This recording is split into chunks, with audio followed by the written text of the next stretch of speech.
여러분 10월 11일 월요일 매일 기도회 시작합니다. 우리 다같이 사도신경 고백하시겠습니다. 전능하사 천지를 만드신 하나님 아버지를 내가 믿사오며 그 아들 우리 주 예수 그리스도를 믿사오니 이는 성령으로 잉태하사 동정녀 마리아에게 나시고 본디오 빌라도에게 고난을 받으사 십자가에 못 박혀 죽으시고 장사한 지 사흘 만에 죽은 자 가운데서 다시 살아나시며 하늘에 오르사 전능하신 하나님 우편에 앉아 계시다가 죄리로서 산 자와 죽은 자를 심판하러 오시리라. 성령을 믿사오며 거룩한 공회와 성도가 서로 교통하는 것과 죄를 사하여 주시는 것과 몸이 다시 사는 것과 영원히 사는 것을 믿사옵나이다. 아멘.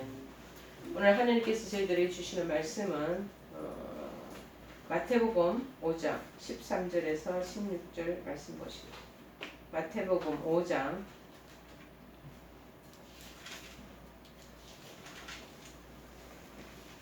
13절에서 16절 말씀입니다.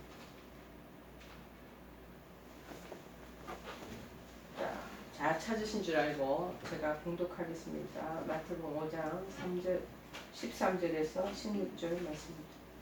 자, 너희는 세상의 소금이 만일 그 맛을 잃으면 무엇으로 짜게 하리요? 후에는 아무 쓸데없어 다만 밖에 버려져 사람에게 밟힐 뿐이니라. 너희는 세상의 빛이라. 산 위에 있는 동네가 숨겨지지 못할 것이요 사람이 등불을 켜서 말 아래에 두지 아니하고 등경 위에 두나니 이러므로 집안 모든 사람에게 비치느니라. 이같이 너희 빛이 사람 앞에 비치게 하여 그들로 너희 착한 행실을 보고 하늘에 계신 너희 아버지께 영광을 돌리게 하라. 아멘. 빛과 소금. 소금이여 빛이라. 빛과 소금으로서의 성도라는 제목입니다. 빛과 소금으로서의 성도. 자, 오늘 13절을 보니까 너희는 세상의 소금이니. 요새 소금이 굉장히 흔하고 또 이게 종류별로 엄청 많이 나왔어요. 저 선물 받은 소금이 뭐 함초 소금, 그 다음에 핑크색으로 된 또 그런 핑크 소금이 있고 또 허브가 들어가 있는 허브 소금이 있고 그 다음에 또 뭐 천일염이 있고 여러 가지 함초 이거 뿐만 아니라 그런 지중해식으로 나타날 것도 소금 있고 근데 소금에 넣는 것에 따라서 요리에 또 맛이 또 틀려지더라고요. 자, 그런데 우리를 세상의 소금이라 그렇게 말씀하고 있습니다. 이 본문 내용은 A는 B다 라는 식으로 나와 있습니다. A는 B다. A를 B에 빗대어 서술하는 은유급적 그런 문장이죠. 성도는 소금이다 라고 표현해서 결국 성도는 소금 같은 존재라는 거예요. 그러면서 그런 존재가 되어야 함을 강조하는 기법의 그 문장법입니다. 한편 소금의 가장 기본적인 기능은 뭡니까? 당연히 맛을 내는 조미제 역할하고 부패를 방지하는 방부제 역할, 그 기능이 이런 겁니다. 이 외에도 또 의약제, 제물, 비료 역할 그 용도를 다 갖고 있대. 이를 볼 때 주를 믿고 천국 백성이 된 성도는 이상의 소금의 역할이 뭐 여러 가지 방부제, 조미제, 의약제, 비료, 제물 이 역할들을 다 아우르는 그런 세상에 하나님의 뜻을 확산하는 역할을 하여야 함을 알 수가 있죠. 그것을 지금 말하고 있습니다. 그런데 소금이 맛을 잃으면 사람에게 밟힌다고 해요. 고대 팔레스타인 지역에서는요, 평민들이 사용하던 소금은 대개 바위 속에 박혀있던 그런 암염이 거의 대부분이었대요. 이 가운데는 상당량의 흙이 들어가 있대요. 소금 안에 불순물이 많이 끼어 있다는 거예요. 섞여 있어서 이를 이제 소금으로만 따로 사용하려면은 정제하여 소량만 사용했다는 거예요. 나머지는 모두 버렸다는 거예요. 왜? 불순물하고 막 섞여 있기 때문에 소금에 가지고 있는 원래 맛이 잘 나오지를 짠맛이 안 나온대요. 그래서 이 모두 버리는데 짠맛을 가지고 있지 않은 이 소금은 바로 폐기물을 가리켜요. 쓸데없으니 다 폐기물로 버리지 않겠어요. 그런데 이런 소금은 짠맛도 없을 뿐만 아니라 토양을 망치는 성분을 가지고 있대요. 그래서 경작지에도 버려지지 않고 길거리에 다 버려진다. 길거리. 쓸만한 내용이면 비료로 사용하기 때문에 농토 안에도 넣는데 그것조차도 해당되는 아주 하품 중에 하품은 그냥 길거리 바닥에 사람들 발에 밟고 다닐 수 있을 정도로 화창하게 생각을 다 버린다. 지나가는 사람들의 발에 밟히는 것은 당연하죠. 그런데 마찬가지로 우리 성도들도 마땅히 진열할 복음의 능력을 다 가지고 있어요.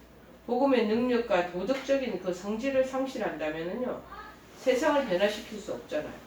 그래서 오히려 세상 사람들의 발에 밟힌다는 의미는 무슨 말이냐면 세상 사람들의 조롱거리가 되고, 그리고 무엇보다 멸시를 받게 된다. 크리스천이라고 하고 믿음의 사람이 성도라고 하면서 마찬가지로 이 도덕적 성질과 복음의 그리스도의 능력도 가지고 그 빛을 맛을 내지도 못하면 에이고 사람들이 손가락질 한다. 멸시하는 거야. 아이고, 교회 다니면 그러면 그렇지. 멸시를 받게 된다. 그래서 소금의 역할을 다 가지고 성분의 역할을 다 해야 된다는 거야. 성도로서 그 역할들을 해야지 사람들이 존경하고 추앙받고 그 다음에 경외심을 표현하기도 하고 그렇게 한다는 거죠. 그렇지 않으면 전부 다 요새 지금 우리나라 교회들 성도들 사람들 앞에 전부 조롱받고 있잖아. 왜 그래? 소금맛도 안 나기 때문에 그렇다. 방부제 역할을 안 하기 때문에 도덕적으로 다 타락했기 때문에 사람들이 장난학을 해도 저게 그냥 저렇게 이중성을 가지고 있는 외식하는. 아이고, 네가 무슨 장로야? 네가 무슨 권사야? 네가 먼저 목사야? 그렇게 얘기하지 않겠습니까? 14절에 뭐라고 말하냐면 세상의 빛이라. 13절과 같이 성도의 정체성을 은유법으로 밝히고 있어요. 소금의 죄의 부패성과 대조되어 제시된 것이라면 빛은 뭐냐? 암흑과 무지로 인한 죄와 대조되는 표현이에요. 그러니까 특히 예수님은 자신에 대해서 당신은 뭐라고 그래요? 내가 세상의 빛이다 라고 요한복음 8장 12절에 말한 적이 있습니다. 예수께서 본질적으로 빛이었으면요, 그를 따르는 빛을 따르는 제자들은 세상에서 그 빛의 반사체 역할도 해야 되는 거예요. 그렇지 않겠습니까? 우리가 정말 우리를 우상으로 섬기는 그런 훌륭한 인물이 있어. 그 사람을 왜 따라가겠어? 그 사람의 흔적과 그 사람의 삶과 그 사람의 가치관과 신념, 그것을 우리가 조명받아 그거 나도 어그리하고 동조하기 때문에 따라가는 거 아니겠어요? 그래서 그 사람들과 같은 삶을 사는 거죠. 마찬가지 예수님도 내가 세상의 빛이라고 그러는데 우리 예수님 제자라고 따라가잖아요. 근데 빛은 반사체를 역할을 하기는커녕 죄를 짓고 그러면 그것이 바로 또한 우리에게 올무가 된다는 거죠. 빛은 어두운 밤에 이제 밝히는 등대와 같잖아요. 마땅히 나아갈 길을 보여줘야 되는 거죠. 그래서 예수님 제자된 우리도 세상 사람들에게 옳고 그름을 모범을 자꾸 보여주어야 하는 거예요. 그러면 산 위에 있는 동네가 숨겨지지 못할 것이요. 그렇게 말하잖아요. 이 팔레스틴에서 동네는 대부분이 다 어디에 있냐? 산이나 산비탈에 동네가 많대요. 저 부산 쪽으로 가면요. 그 산 위에 판자촌 옛날에 많이 집들이 있었어요. 지금 판자촌이 다 리모델링 해갖고 좋은 집들이 막 들어서 있는데 산비탈이나 산 위에 그렇게 그 동네가 집들이 많았다는 거예요. 그래서 빛이 비치면 동네는 쉽게 이렇게 환해지고 노출이 되는데 15절. 그런데 등불을 켜서 말 아래 두지 않고 이 여기는 그리스도의 제자가 된 결과가 얼마나 큰 영향력을 갖는지를 설명하고 있습니다. 즉 하나님의 자녀된 성도의 가치는 절대로 숨겨질 수가 없다는 거예요. 크리스찬이다. 저 사람 교회 다닌다. 교인이다. 목사다. 장로다. 그 가치가 절대로 숨겨질 수 없는 거예요. 드러나야 되는 거예요. 등불을 켜서 대박으로 덮어두는 사람이 없다는 뜻인데 등불을 감추기 위해서 켠다라는 것이 성격이 안 맞잖아요. 등불을 켰는데 그거 밝혀야 되는데 그거를 일부러 여러 가지 그릇으로 이거를 딱 덮어놓으면 그 등불을 켠 이유가 하나도 없지 않습니까? 그래서 그리스도 제자가 밖으로 드러나는 일상생활을 통해서 하나님의 자녀이면 천국 시민으로서의 그 신분을 드러내는 것은 마땅하다는 거죠. 만약에 그것이 빛인데 자꾸만 다른 천으로 덮어버린다든지 다른 물체로 자꾸 가려면 빛을 비추는 그 의미가 하나도 없다라는 것이었어요. 그래서 등경 위에 두나니 이 등경은 촛불이나 등불을 얹어놓는 대를 말하는 거예요. 이처럼 예수님께서는 등과 등경의 비유를 이렇게 말하는 것은 제자들이 자신의 신분과 그리고 복음을 공개적으로 증거해야 한다. 공개적으로. 은밀하게 뭐 숨어서. 신앙은 그렇게 하는 거 아니에요. 선포해야 돼. 사람들 앞에 정정당당해갖고 예수님 믿으세요.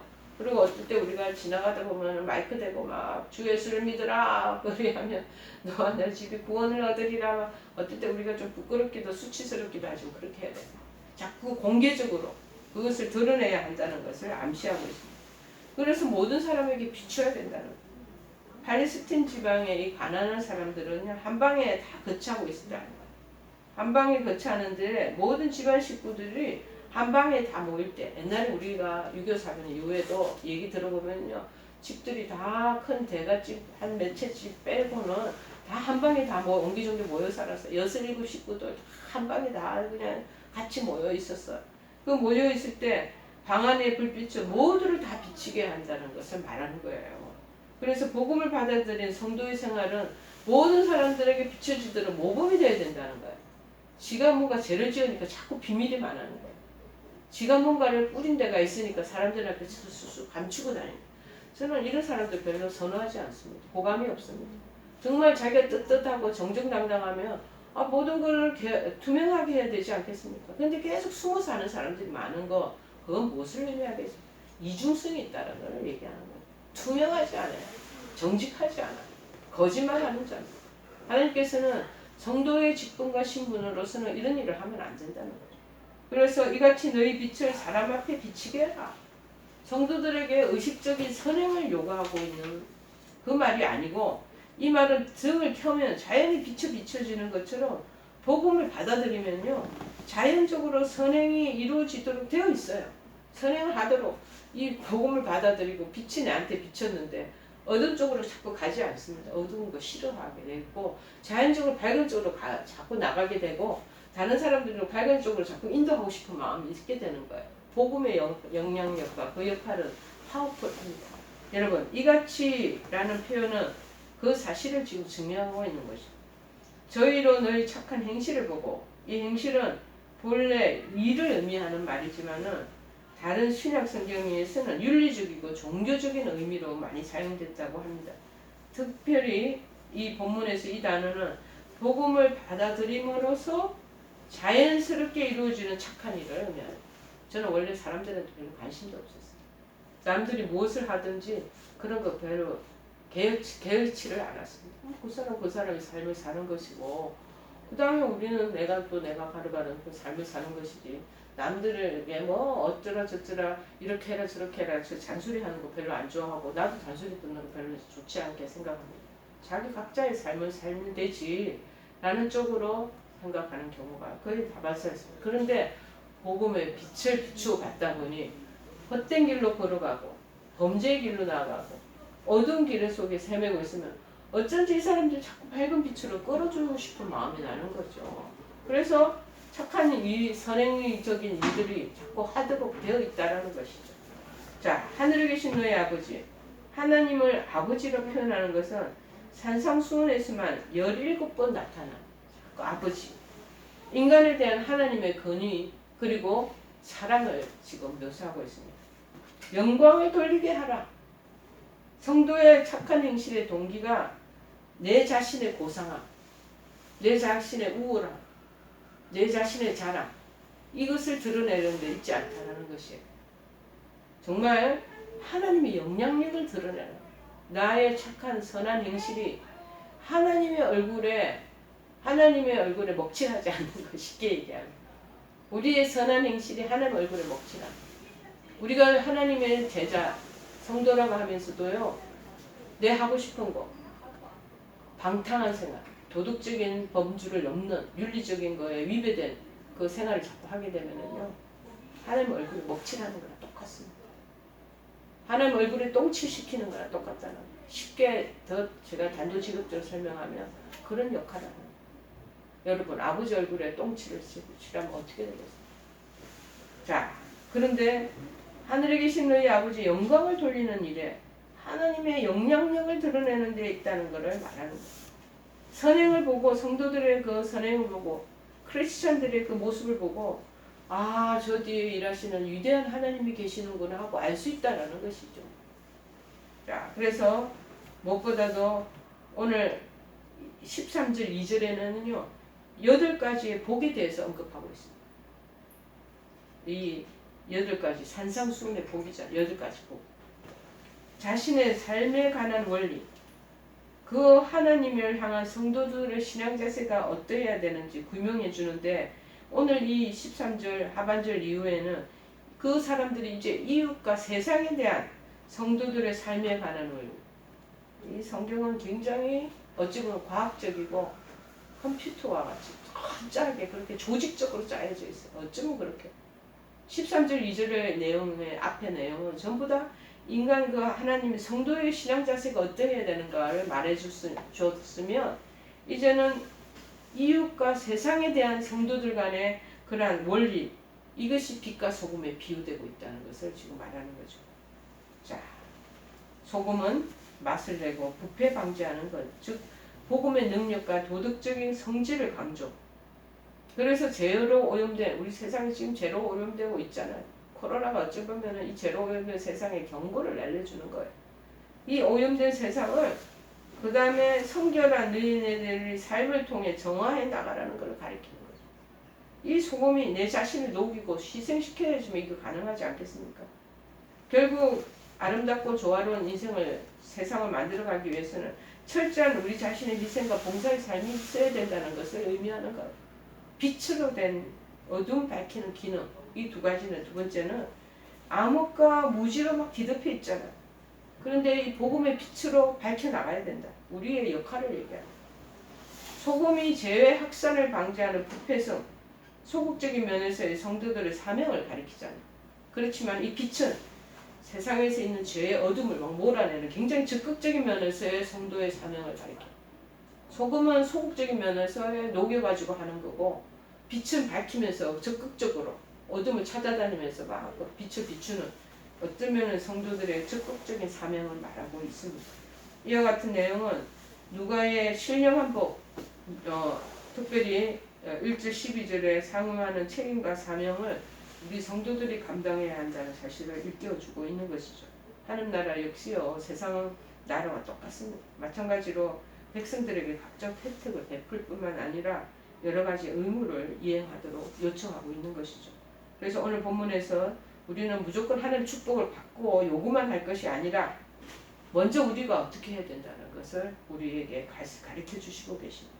책임과 사명을 다하지 않으면서 마땅히 천국의 기쁨과 소망을 누릴 자격이 없다는 것. 사명을 다해서 누릴 자격을 네가 복을 얻어라. 믿음으로 하지도 않으면서 복 주십시오. 기복신앙, 그거는 우리가 미신해야 돼. 미신 쪽으로 가셔. 그거는 기독교 신앙하고 맞지 않습니다. 여러분, 나라와 주님의 하는 나라 의를 먼저 추구한다면 결국 다른 모든 것들도 다 누릴 수 있도록 하나님이 그렇게 해주신다는 것입니다. 성도들이 하나님께 영광을 돌리도록 초점을 계속 맞추고 있어야 돼요. 거룩한 행실로 모범을 자꾸 보여줘야 됩니다. 누구든지 그래서 입으로 주여 주여 하는 자기 신앙을 자랑하는 거, 그거 쉽죠. 그러나 하나님께서 원하시는 삶을 살아가는 것, 그것이 바로 성도가 자신의 살아있는 믿음을 입증할 수 있는 방법임을 우리가 알아야 하겠습니다. 오늘 주시는 이 말씀을 우리가 기억하시면서 빛과 소금으로서의 우리의 역할들을 감당해 나가는 저와 여러분 되시기를 간절히 축원해 드립니다. 찬송가 421장 하시겠습니다. 내가 예수 믿고서 제사함 받아 나의 모든 것 다 변했네. 지금 내가 가는 길 천국길이요 주의 피로 내 죄가 씻겼네. 나의 모든 것 변하고 그 피로 구속 받았네. 하나님은 나의 구원 되시오니 내게 정죄함 없겠네.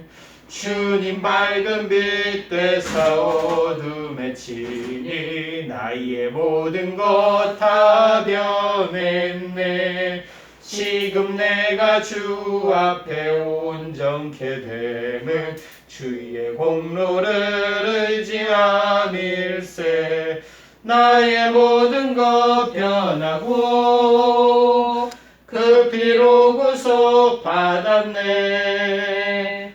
하나님은 나의 구원 되시오니 내게 정죄함 없겠네.